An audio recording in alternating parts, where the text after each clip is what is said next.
दोस्तों, कर्मा के पास ना तो कागज है ना किताब, फिर भी वह सारे जगत का हिसाब रखता है। यह कहा जाता है कि जो कर्म हमने पहले किए हैं उनका फल हमें आज मिलता है, और जो आज करते हैं उसका फल हमें बाद में मिलेगा। किसी ने सच ही कहा है कि दूसरों के साथ किया गया छल बर्बादी के सारे रास्ते खोल देता है। अगर आप किसी के साथ बुरा करते हैं तो आपके साथ भी बुरा ही होगा। आइए इसे एक कहानी के माध्यम से समझते हैं। बहुत समय पहले की बात है। एक बहुत पुराना गांव था जिसका नाम रामपुर था। उस गांव के लोग बहुत सीधे और सच्चे थे। उसी गांव में एक बुजुर्ग आदमी, उसकी पत्नी और उनके 2 बच्चे रहते थे। बड़े बेटे का नाम कबीर था और छोटे बेटे का नाम सिद्धार्थ। उसके माता पिता खेती का काम करते थे। वे किसान थे। समय के साथ दोनों भाई बड़े हो गए थे। सिद्धार्थ अक्सर अपने भाई कबीर को देखकर जलता था, क्योंकि कबीर स्वभाव से बहुत अच्छा था। वह सबकी मदद करता था और उसके दिल में सबके लिए दया और आदर भाव था। दूसरी ओर सिद्धार्थ का स्वभाव ऐसा था कि उसके दिल में दूसरों के लिए कोई दया नहीं थी। वह अपने माता पिता से भी ठीक से बात नहीं करता था और हमेशा दूसरों का अनादर और नुकसान करता रहता था। धीरे धीरे काफी वक्त गुजर गया। कबीर और सिद्धार्थ के माता पिता का देहांत हो गया। उसके माँ बाप इस दुनिया में नहीं रहे। कबीर उस वक्त घर पर नहीं था, वह दूसरे शहर गया था। जैसे ही उसे इस बात का पता चला, वह सब काम छोड़कर दौड़ता हुआ अपने घर पहुंचा। कबीर को विश्वास नहीं हो रहा था कि उसके माता पिता अब इस दुनिया में नहीं रहे। कबीर और सिद्धार्थ ने उनका अंतिम संस्कार किया। कबीर बहुत दुखी था, क्योंकि वह अपने माता पिता से बहुत प्रेम करता था। उसने गांव वालों को भोजन के लिए आमंत्रित किया और ब्राह्मणों को दान दक्षिणा देकर विदा किया। अब कबीर और सिद्धार्थ दोनों अकेले रहते थे। धीरे धीरे वक्त गुजरता गया।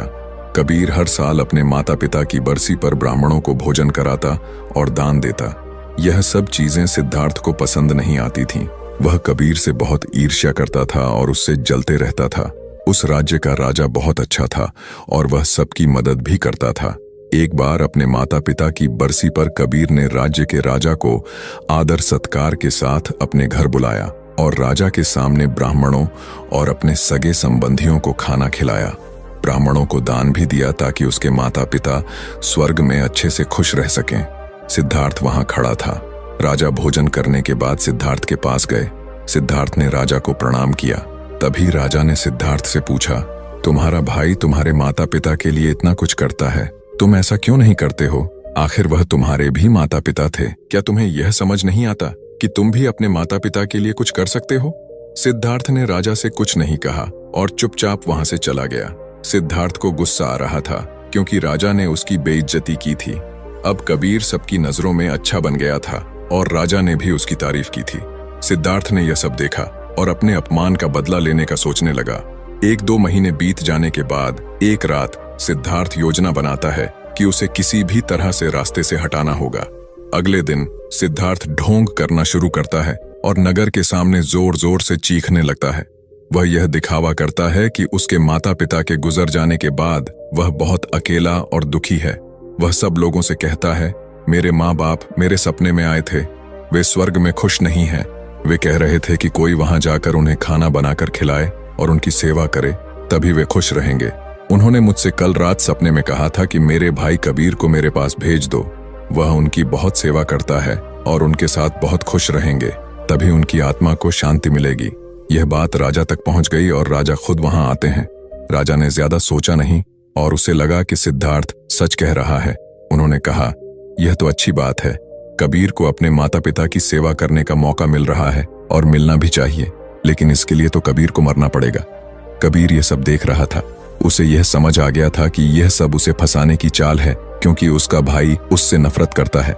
फिर भी वह सब लोगों से कहता है, ठीक है, इस बहाने मैं अपने माता पिता की सेवा कर सकूंगा।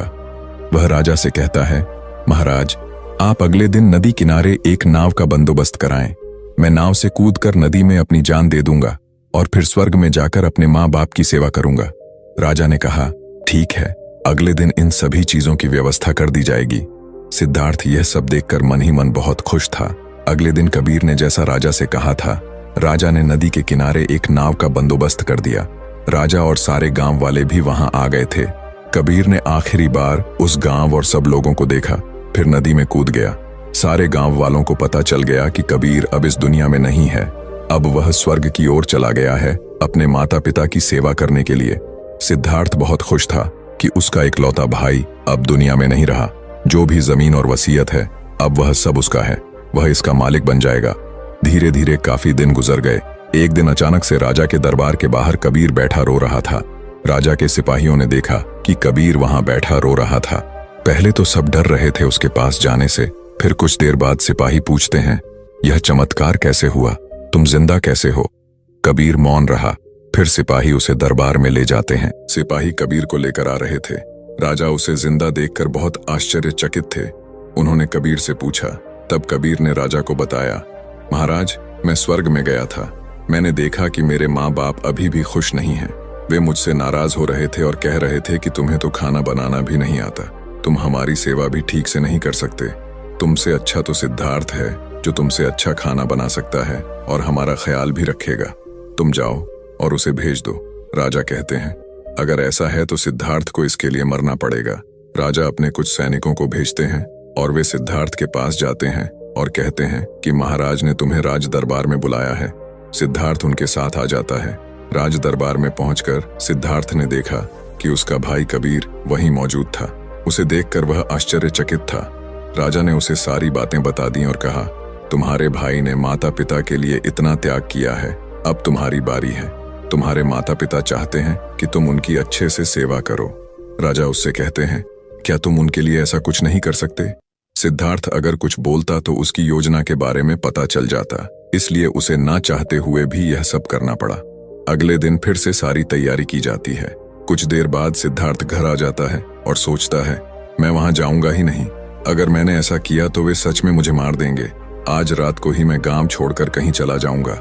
दूसरी तरफ कबीर ने राजा को सारा सच बताया कि असल में वह जिंदा कैसे बचा था। उसने पहले ही मछुआरे से बात कर ली थी। जब कबीर नदी में कूदा तो थोड़ी ही देर बाद मछुआरे ने उसकी जान बचा ली थी, जिससे उसकी जान बची। वह 1 महीने तक नगर से दूर रहा और किसी को भी नहीं पता चला कि वह जिंदा है। फिर सही समय पर राज्य में लौट आया। यह सब उसने इसलिए किया क्योंकि वह अपने भाई सिद्धार्थ को एक सबक सिखाना चाहता था।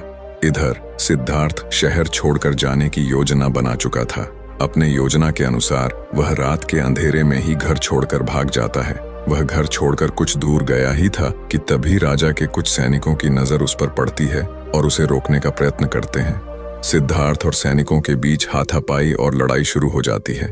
सैनिकों ने सिद्धार्थ को पकड़ रखा था। सिद्धार्थ गुस्से में आकर एक सैनिक के सिर पर एक लकड़ी से मारता है। सिर पर चोट लगने से उसकी वहीं पर मौत हो जाती है। कबीर ने जो सारी बात राजा को बताई थी, उसके बाद राजा उसे माफ करने वाले ही थे।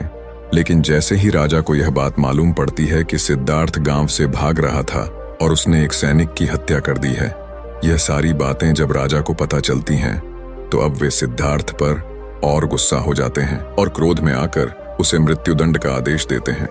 अगली सुबह उसे नाव से धक्का देकर मारने का आदेश जारी कर दिया जाता है।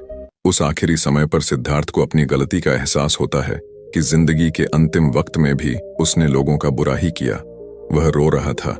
उसे अपने जीवन के आखिरी पलों में गलती का एहसास होता है। लेकिन वह कहावत तो आपने सुनी होगी, अब पछताने से क्या होगा जब चिड़िया चुग गई खेत। पछतावे के साथ उसे अपनी जान से हाथ धोना पड़ता है।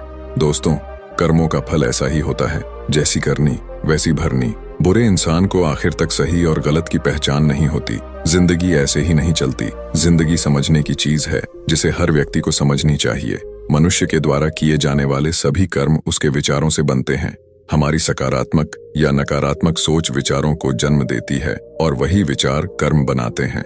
इस तरह सोच सकारात्मक होने पर ही अच्छे कर्मों का निर्माण हो सकता है। अगर हम किसी के साथ बुरा करते हैं तो हमारे साथ भी जरूर बुरा होगा।